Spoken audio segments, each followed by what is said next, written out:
आज आप सोचिए कि वो व्यक्ति हर जगह जा करके जिस तरीके से भारत को मजबूत कर रहा है,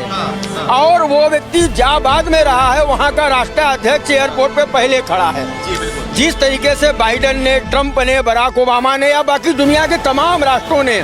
जो सम्मान वर्तमान में देश के माननीय प्रधानमंत्री मोदी जी का किया, क्या इसके पहले किसी लोगों ने अपने देश के प्रधानमंत्री का ऐसा सम्मान देखा था क्या?